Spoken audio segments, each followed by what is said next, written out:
আমার মুরগি তুই সবাই করে খাবি খালি একটা পশম সিরা দেখা তোর হাত কাটতে আমি তোকে বারান্দায় ঝুলাই দিব চোরের করে চোর আমার মুরগি ফেরত দে কয়লা দিলে ময়লা যায় না এই কি হইছে রে জলি কি জানা মা ওই আর মুরগি এই যে দড়ি ছিলাম উঠা নাই পড়ছে আমরা এর ভিতরে শিক ঢুকায় পড়ায় খামু কে বাপ ভালো হইব না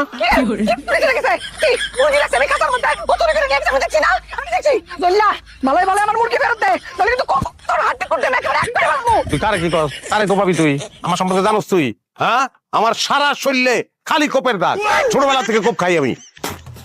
আমার নাম হয়ে গেছে দলিয়া কোপরাজ তুই আমার কোপের ডর দেখাস গো আছে খালি এত বড় চাপাড়া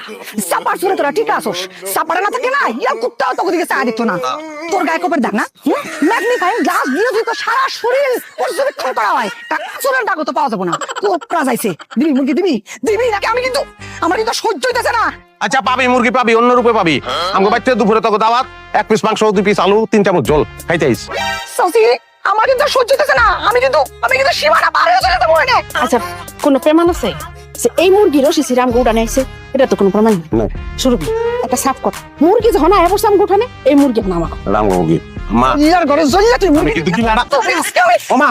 মুরগি দে মা মুরগি দে আগে আমার কোপাবি আগে আমার কোপ দে তারপর সাথে জ্বলিয়া মুরগি দে এমনি দিয়ে দিছি দয়া করে হ্যাঁ কাজ করলে তো কবি নারী নির্যাতন লেগে দিয়ে দিছি যা